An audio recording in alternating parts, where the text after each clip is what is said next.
अस्सलाम वालेकुम। देखें कि Punjab letter of administration and succession certificate amendment act 2025 जो है वो आया है।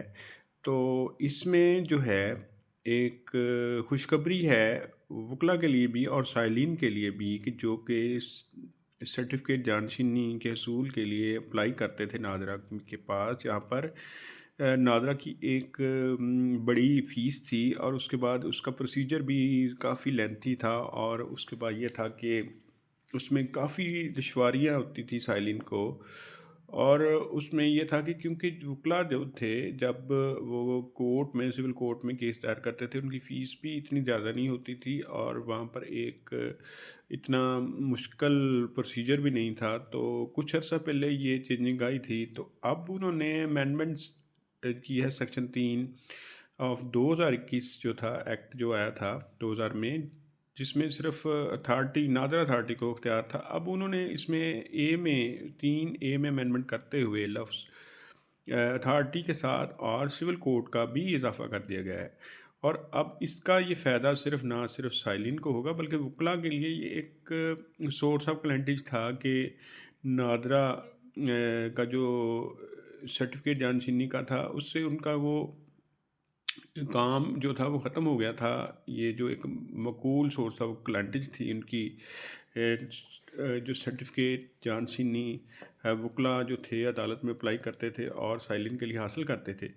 तो अब हुकूमत को इस बात का एहसास हुआ कि इससे ना सिर्फ साइलिन को जो है दुश्वारियों का सामना करना पड़ता है, उनकी जेब पर भी ये प्रोसीजर भारी है। तो उसमें ये मैं समझता हूँ कि ये ना सिर्फ वकला की कामयाबी है कि वकला के पास अब एक जो सोर्स ऑफ क्लाइंटेज है, क्योंकि उनका रिज़्क है, इससे वाबस्ता है, वो भी होगा। और वकला जो है उसमें उनके पास जब ये दरख्वास्त वो देते हैं अदालत में, तो ये प्रोसीजर इतना जो है वो मुश्किल भी नहीं है। और ये जो है उसके बाद ये है कि वो आसानी भी है साइलिन के लिए कि उन्होंने अदालत से ये हासिल करना है।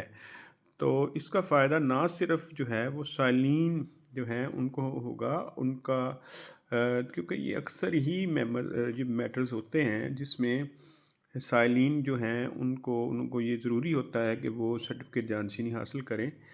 तो अब ये प्रोसीजर जो है, अब जब सिविल कोर्ट में वकला दायर करेंगे तो उनके लिए फ़ायदेमंद होगा। तो देखें कि इसमें जो प्रोसीजर होगा वो नीचे बी में लिखा हुआ है कि provided that in case of civil code the procedure as the provided the succession act 1925 shall be followed. कि इसमें सक्सेशन एक्ट का जो एक्ट है 1925 का, उसका तहत जो प्रोसीजर है वो ही फॉलो किया जाएगा।